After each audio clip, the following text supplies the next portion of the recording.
آیت دیکھتے ہیں، اللہ رب العزت کن لوگوں کو 2 مرتبہ اجر دیں گے۔ قرآن کی روشنی میں ہمیں پتہ چلتا ہے کہ یہی وہ لوگ ہیں جو دیے جائیں گے اجر 2 مرتبہ بوجہ اس کے جو انہوں نے صبر کیا اور وہ دور کرتے ہیں ساتھ بھلائی کے برائی کو، اور اس میں سے جو دیا ہم نے رزق وہ خرچ کرتے ہیں، اور جب وہ سنتے ہیں بیہودہ بات تو وہ اعراض کرتے ہیں اس سے، اور وہ کہتے ہیں ہمارے لیے ہیں اعمال ہمارے اور تمہارے لیے ہیں اعمال تمہارے، سلام ہو تم پر، نہیں ہم چاہتے جاہلوں کو۔ جب یہ بیہیویئر، ایٹیٹیوڈ اور کریکٹر بلڈ ہو جاتا ہے تب ہم قابل ہو جاتے ہیں، کوالیفائڈ کر جاتے ہیں ان لوگوں میں جنہیں اللہ سبحانہ تعالیٰ 2 مرتبہ اجر دیں گے۔ اور یہ مشکل نہیں ہے، آسان ہے، لیکن ہمیں بار بار قرآن کے ساتھ اپنے آپ کو پریکٹس کرنے سے، جڑنے سے آتا ہے۔ اگر ہم ان لوگوں میں رہیں گے نا جو لوگ ہمارے ارد گرد ہیں، تو ان کے ساتھ رہتے رہتے ہمارا جو گراف ہے نا، اچھائیوں کا جو گراف ہے وہ نیچے آ جاتا ہے۔ زیادہ لوگوں میں رہنے سے ہمارے اندر وہ خصلتیں اور وہ برائیاں پیدا ہوتی ہیں، لیکن جب ہم قرآن کو دوست بناتے ہیں تو ہمارے اندر جو کریکٹرسٹک بلڈ ہوتا ہے وہ جھلکتا ہے، وہ نظر آتا ہے،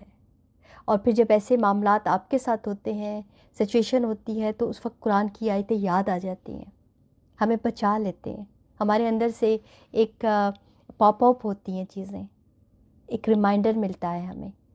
پھر یہ آیتیں جو ہوتی ہیں یہ ہمیں ہیلپ کرتی ہیں، ہمارا پروٹوکول ہے، پھر ہمیں یاد آ جاتا ہے کہ اگر اس ٹائم پر ہم نے صبر کر لیا تو اس کا 2 دفعہ اجر ہے۔ اور یہ سارے اعمال جن کا ابھی میں نے آپ کو بتایا ہے، اس پہ عمل کرتے رہیں، اور یہ ایک دن میں نہیں ہوگا، کبھی چیز چھوٹتی ہے، کبھی ہم ہلکے ہوتے ہیں، کبھی ہم بھول جاتے ہیں، کبھی ہم ایک دم سے ایموشنل ہو جاتے ہیں، کیونکہ ایموشنل بینگ ہیں۔ لیکن جب یہ آیتیں بار بار ہم پڑھیں گے، بار بار اس کا تکرار ہوگا، بار بار ہم قرآن کو لیں گے، تو پھر ایک وقت آتا ہے کہ یہ آیتیں اس ٹائم پر ہمارے ذہن میں آ جاتی ہیں جب ہمیں کوئی بھی ایسا عمل کرنا ہوتا ہے، جب خرچ کرنا ہوتا ہے تو ہمیں یاد آ جاتا ہے کہ اللہ کی راہ میں خرچ کرنا ہے۔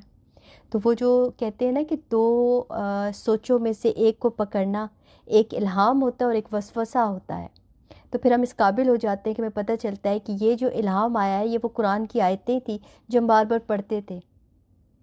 اور جو وسوسہ ہے وہ شیطان کی طرف سے آتا ہے۔ تو پھر ہم اس میں فرق کرنے والے ہو جاتے ہیں، جو قرآن پڑھنے والے ہوتے ہیں وہ فرق کرنے والے ہو جاتے ہیں 2 طرح کی سوچوں میں۔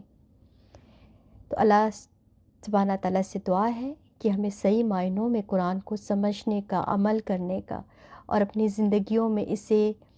لینے کا اور اس کے مطابق اپنے فیصلے کرنے